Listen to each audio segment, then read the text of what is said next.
বলতেছি, প্রথমে আল্লাহর দরবারে শুকরিয়া জ্ঞাপন করছি। মহান আল্লাহ আমাদের উপরে রহমত নাজিল করেছেন, এই ফ্যাসিস্ট হাসিনা সরকারের পতন ঘটিয়েছে।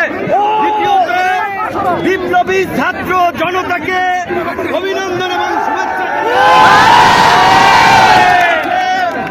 ধারাবাহিক লড়াই সংগ্রামের মাধ্যমে হাসিনার পতন নিশ্চিত করেছে। এই হাসিনার পতনের মধ্য দিয়ে আমাদের প্রাথমিক বিজয় অর্জন হয়েছে, কিন্তু এখনো আমাদের অনেক কাজ বাকি আছে। এই ফ্যাসিস্ট হাসিনার যারা দোষর ছিল রাজনীতি কিংবা প্রশাসনে, তাদেরকে চিহ্নিত করে বিচারের মুখোমুখি করতে হবে। এখন পর্যন্ত অন্তর্বর্তীকালীন সরকার হয় নাই, এইখানে যেন কোন সামরিক শাসন কিংবা কোন ভারত নিয়ন্ত্রিত সরকার প্রতিষ্ঠা না হয়।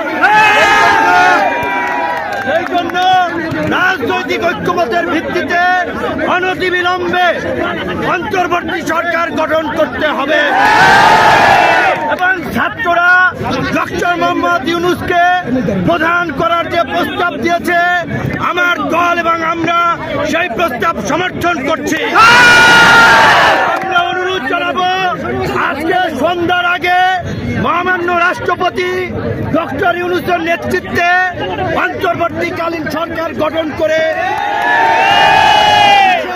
বিলুপ্ত কুকুরদের উপরে হামলার এদেশীয় এজেন্টদেরকে ব্যবহার করাটা চক্রান্ত করছে। আপনারা সংখ্যালঘুদেরকে নিরাপত্তা দিবেন। সংখ্যালঘু ভাই বোনদেরকে বলবো, এই বাংলাদেশ আপনার আমার আমাদের সকলের, এই দেশই আপনাদের নিরাপদ আশ্রয়স্থল। সবাই আপনারা মিলেমিশে থাকবেন, সকলে শান্ত থাকবেন, শান্তিপূর্ণভাবে আনন্দ উচ্ছ্বাসের বহিঃপ্রকাশ ঘটবেন। যারা গুরুতর অপরাধ করেছে তাদের ক্ষমা নাই। টিভি কার্যালয়ে আমাদেরকে গরু ছাগলের মতো ঝুলাইছে। হারুনের নেতৃত্বে এডিসি শাহীন শাহ, যুগ্ম কমিশনার খন্দকার নুরুন নবী সহ যারা, তাদেরকে অবশ্যই বিচারের মুখোমুখি। আমি বলেছিলাম, লজ্জায় তারা বলেন নাই। জামাতের সেক্রেটারি জেনারেল থেকে শুরু করে ফুটবলার আমিনুল ভাই, নীরব ভাই, বিএনপি জামাত বিরোধী দলের নেতৃবৃন্দকে গরু ছাগলের মতো পিটাইছে। প্রশাসনের মধ্যে এই দুর্বৃত্তদেরকে চিহ্নিত করে অবশ্যই চাকরিচ্যুত করে জেলে ভরতে হবে।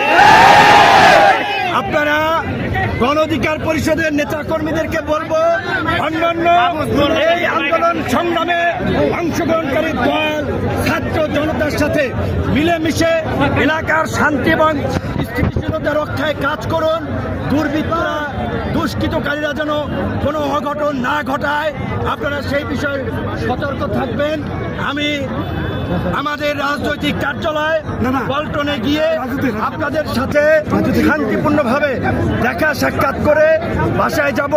তাড়াহুড়ো করবেন না, আমাদের কোনো ভাই যেন পরে আহত না হয়, কেউ যেন কারো দ্বারা সমস্যায় না পড়ে, খেয়াল রাখবেন।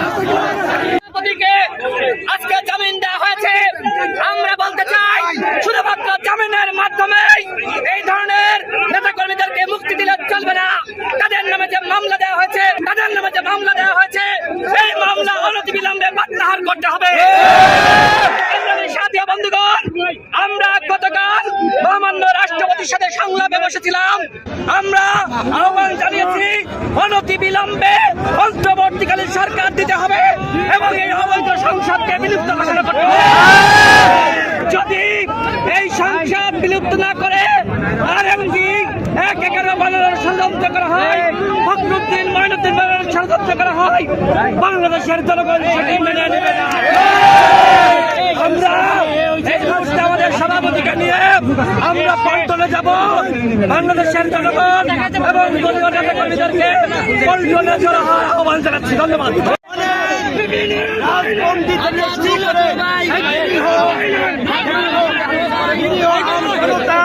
কারাবন্দী আছে, অনতিবিলম্বে নির্বাহী আদেশের মাধ্যমে তাদের সকলকে মুক্তি দিতে হবে।